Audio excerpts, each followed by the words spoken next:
就一定要他的命吗？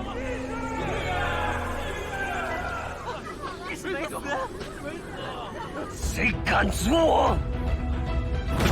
Halo semuanya, kembali lagi bersama Bang Jago. Seperti biasa admin selalu mendoakan kalian semoga selalu dalam keadaan sehat dan dalam kondisi terbaik.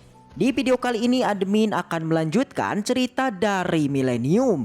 Namun sebelum mulai, Mimin kembali ingetin mengenai cerita sebelumnya yang itu berkisah mengenai pertarungan Dahuang dengan Luomu. Namun pertarungan ternyata tidak bertahan lama, di mana dengan mengejutkan Luomu yang awalnya diperintah untuk membunuh Dahuang, akhirnya dirinya pun menyerah dan memilih untuk tidak melakukannya. Membuat Luomu mendapatkan hukuman dan akhirnya tewas bunuh diri. Penasaran dengan kelanjutan alur ceritanya? Dan tak berlama-lama langsung saja kita masuk yuk ke isi ceritanya.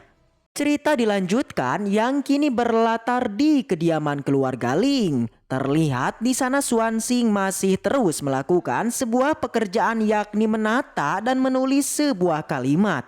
Kehidupannya kini jelas berubah setelah dirinya lama tinggal di keluarga Ling. Bahkan siksaan yang selalu terjadi kini perlahan mulai berkurang. Hal itu karena kini Xuanxing bisa dimanfaatkan, bahkan dirinya bisa melakukan semua pekerjaan Tuan Muda Ling. Nampaknya kebodohan dari majikannya itu memanglah selalu berdampak pada dirinya. Semua tugas dan perintah yang didapatkan ternyata selalu dikerjakan oleh Xuanxing. Dan jika semua tugasnya tidak selesai, maka yang akan mendapat hukuman bukanlah Tuan Muda Ling, melainkan itu adalah Xuanxing. Dengan begitu yang selalu dilakukan Tuan Muda Ling hanyalah bersantui dan bersenang-senang. Di sela perbincangan mereka, tiba-tiba terdengar gong yang menandakan sebuah bahaya yang menimpa kota Yongcheng. Tuan Muda yang mendengarnya juga kini terkejut dan penasaran dengan bahaya itu. Namun beda halnya dengan Xuanxing, dirinya yang mendengar suara gong itu ternyata ia telah mengetahui bahwa sebenarnya situasi yang membuat gong dibunyikan itu bersumber dari Dahuang. Sontak Xuanxing kini menjadi sangat kesal karena tindakan dirinya mengingatkan Dahuang di tempo lalu. Nampaknya hal itu jelas sia-sia. Wajah kesal diiringi dengan aura kesal membuat Tuan Muda Ling pun yang melihatnya menjadi ketakutan. Setelah itu scene kemudian berpindah di depan kota Yongcheng. Semua orang baik tua ataupun muda kini tengah berkumpul dan menyaksikan tindakan sadis yang dilakukan oleh keluargamu, yakni itu adalah memajang seorang mayat di depan gerbang di sana. Tak hanya mereka, di sana juga seketika hadir seseorang yang sangat misterius yang kini perlahan mendekat pada gerbang itu. Semua orang yang melihatnya juga kini merasa penasaran dan terus bertanya-tanya mengenai sosok yang memakai topi jerami itu. Seperti biasa trio ubur-ubur juga terlihat hadir yang kini mereka bertanya-tanya mengenai siapa gerangan yang datang itu. Jelas tiada lain dan tiada bukan, itu adalah Dahuang yang kini merubah penampilannya menjadi sangat menyeramkan. Demi untuk seorang teman dan tidak mau melibatkan keluarga sang, Dahuang pun nekat merubah wajahnya dengan meletakkan sebuah topeng yang benar-benar panas. Dari situlah wajahnya kini berubah menjadi sosok yang menyeramkan layaknya sosok seorang hantu. Rasa sedih, rasa kecewa dan rasa marah kini bercampur dalam pikirannya.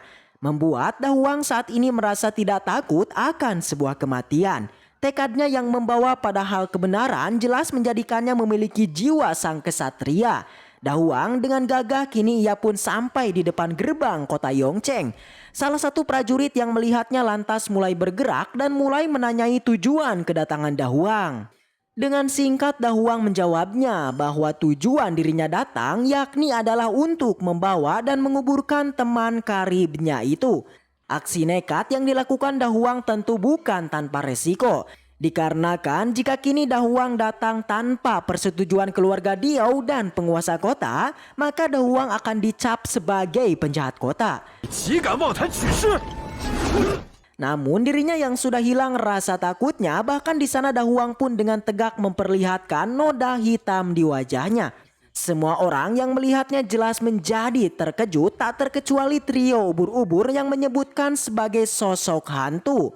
Sebuah tindakan makar yang dilakukan Da Huang membuat semua prajurit di sana mulai bergerak dan mulai bersiap untuk menyerangnya. Dengan epik, Da Huang di sana juga tak gentar dan malah menantang semua prajurit yang akan bertarung dengannya. Dan dengan itu, pertarungan antara Da Huang dengan semua prajurit akhirnya dimulai. Pertarungan yang kini terjadi jelas dengan cepat membuat Da Huang kewalahan. Hingga sampai semua tombak prajurit itu mulai menggores tubuh Da Huang.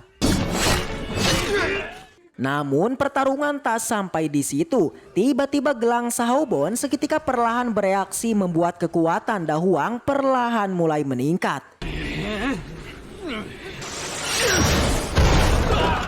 Di sana ia pun mencoba menahan serangan dari semua prajurit itu.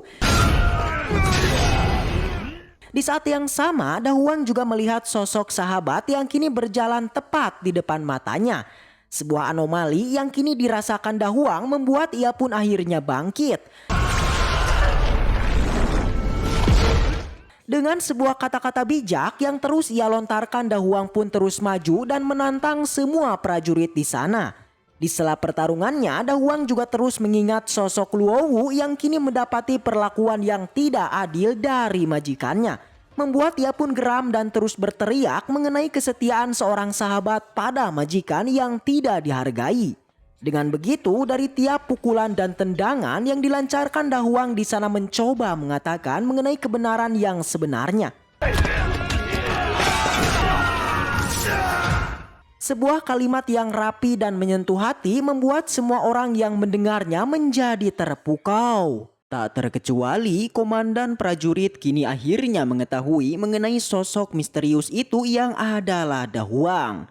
Dirinya menyimpulkan bahwa kekuatan Pot dan Dauki yang ditampilkan itu hanyalah dimiliki oleh keluarga Sang. Dengan begitu, sang komandan menyimpulkan bahwa benar sosok tersebut itu adalah Da Huang. Di sisinya petinggi kerajaan nampaknya menyayangkan mengenai tindakan Da Huang yang sebenarnya merupakan sosok pejuang kebenaran. Namun jelas kali ini tak ada yang bisa mereka lakukan dan bahkan sang komandan tak bisa menolongnya dan hanya bisa menjalankan perintah dari tuan mudamu. Dengan begitu ia pun di sana langsung memerintahkan untuk memanah Da Huang. Semua orang yang melihatnya itu jelas menjadi terkejut. Bagaimana tidak, mereka sangat tak percaya dengan tindakan para prajurit yang kini bersikap tanpa belas kasihan.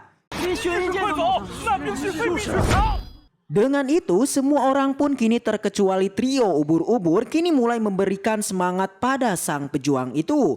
Awalnya Da Huang masih bisa menahannya dengan kekuatan potnya. Tapi lama-kelamaan Da Huang tak tahan dan akhirnya satu persatu anak panah mulai menembus tubuhnya. Dan kini sosok pejuang kebenaran akhirnya telah terbujur kaku. Penindasan kejam yang dilakukan prajurit kota Yongcheng ternyata memicu tindakan makar bagi pelayan lainnya. Mereka yang awalnya diam bahkan berani mulai melakukan tindakan untuk mencoba menolongnya.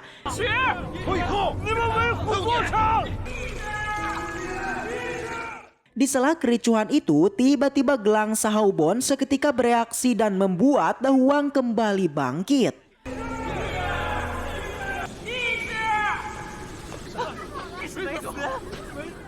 Satu persatu anak panah di tubuhnya mulai ia cabut. Dengan mata merah dan wajah menakutkan membuat kini Da Huang terlihat sangat mengerikan. Sontak melihat itu baik prajurit ataupun komandannya saat ini merasa tak percaya dengan situasi Da Huang yang masihlah belum tewas. Dengan begitu sang komandan tak menyerah dan kembali memerintahkan untuk memanahnya lagi. Namun tanpa diduga, di sana petinggi kerajaan kemudian meminta pada sang komandan untuk menghentikan serangannya itu. Akan tetapi sang komandan masih kekeh karena di tempo lalu sebuah gong peringatan telah dibunyikan. Yang dengan itu menandakan bahwa prajurit kota Yongcheng ternyata tak bisa menghentikan untuk membereskan masalah ini. 有损我蜀军士气。在上。 Akan tetapi jelas pertarungan kali ini itu tentu berbeda dengan pertarungan tadi. Baik kekuatan dan semangat Da Huang kini sudah berada di tingkat mengerikan. Membuat ia pun akhirnya bisa membawa mayat dari sosok sahabat.